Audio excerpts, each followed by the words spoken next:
أعوذ بالله من الشيطان الرجيم بسم الله الرحمن الرحيم بسم اللہ الرحمن الرحیم۔ السلام علیکم ورحمۃ اللہ وبرکاتہ۔ بات کریں گے خواب کے اندر مردے کے کسی چیز کے دینے کے حوالے سے کہ اگر کسی نے خواب کے اندر دیکھا کہ مردے نے اس کو کوئی چیز وغیرہ دی ہے تو اس کے لیے اس کی کیا تعبیر ہے،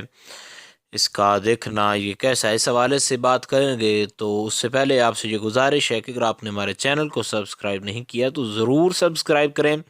کیونکہ روزانہ اسلام فقہی مسائل اور خوابوں کی تعبیرات کے حوالے سے ویڈیوز اپلوڈ کی جاتی ہیں۔ حضرت دانیال اس بارے میں فرماتے ہیں کہ اگر دیکھے کہ مردہ جو ہے اس کو کوئی نقصان وغیرہ دنیا کا کوئی نقصان یا کوئی ایسا کوئی اس کے بارے میں خبر دیتا ہے تو یہ اس کے لیے جو ہے بری خبر ہے، اور اس کو چاہیے کہ وہ صدقہ وغیرہ کرے۔ اور اگر دیکھے کہ اس کو کوئی سامان اس نے دیا ہے تو یا اس کو کوئی چیز ایسی دی ہے کہ جو چیز اس نے حقیقت میں کبھی دیکھی نہیں ہے، کھانے کی چیز ہے یا پینے کی چیز ہے، تو اگر اس نے وہ دیکھی ہے تو وہ حلال روزی پائے گا، اور اگر اس نے پہلے کبھی نہیں دیکھی تو وہ مال تو حاصل کرے گا لیکن وہ مال مشکوک ہوگا۔ اور اگر دیکھے کہ اس کو جو چیز ملی ہے وہ اس نے کھائی بھی ہے تو یہ بھی اس کے لیے اچھا ہے، اور اگر نہ کھائے تو اس صورت میں یہ تعبیر جو ہے بری ہوگی۔ اور اگر دیکھے کہ مردے نے اپنے کپڑوں میں سے اس کو کچھ دیا ہے، اس کو دیے اور اس نے اس کو پہن لیے ہیں کپڑے، تو اس کو جو ہے وہ غم اور دکھ جو ہے وہ پہنچنے کی دلیل ہے۔ اور اگر کپڑا نہیں پہنا تو یہ دلیل ہے کہ صاحب خواب جو ہے وہ اس دنیا سے اب جانے والا ہے، یعنی اس کے ساتھ ملنے والا ہے۔ اور حضرت امام ابن سیرین اس بارے میں فرماتے ہیں کہ اگر مردے کو دیکھا کہ دو کپڑے اس نے یہ مردے نے دیے ہیں تو یہ ان کو اس نے اگر پہنا ہے اور پہن کر پھر اس نے جو ہے اس کو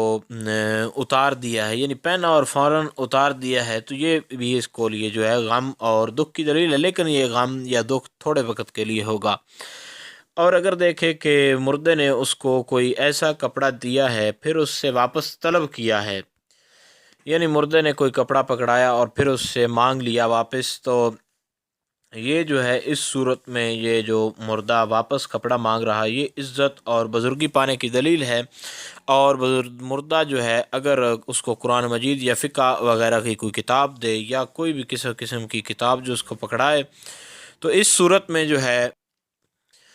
ایک طرف جو ہے وہ بھلائی ہے، اور دوسری طرف جو ہے اگر کوئی دنیاوی کتاب وغیرہ دیتا ہے تو اس صورت میں یہ خواب اچھی نہیں ہے۔ اگر قرآن شریف یا کوئی دینی کتاب پکڑاتا ہے تو اس صورت میں اس کو چاہیے کہ وہ پڑھ کر جو ہے اس کو اصالہ ثواب وغیرہ کرے، اور یہ اشارہ بھی اسی طرف ہو رہا ہے، وہ دے رہا ہے کہ مجھے پڑھ کر جو ہے وہ مجھے اصالہ ثواب وغیرہ کیا جائے۔ تو اصالہ ثواب کا مکمل طور پر طریقہ بھی موجود ہے، چینل پر موجود ہے، آپ وہاں سے دیکھ سکتے ہیں۔ اصالہ ثواب لڑکیوں کا طریقہ اور لڑکوں کا دونوں کا بڑا جو ہے مجموعی طور پر جو طریقہ ہے وہ بتایا گیا ہے۔ امید کی جا سکتی ہے خواب کے اندر مردے کی چیزیں دینے کے حوالے سے جو تعبیر تھی اس کی آپ کو سمجھ آ گئی ہوگی۔ تو پھر بھی اگر آپ کو کوئی ڈاؤٹ ہو، کوئی پریشانی ہو تو آپ نیچے کامنٹ میں پوچھ سکتے ہیں، انشاءاللہ تعالی آپ کو آگاہ کر دیا جائے گا۔ السلام علیکم ورحمۃ اللہ وبرکاتہ۔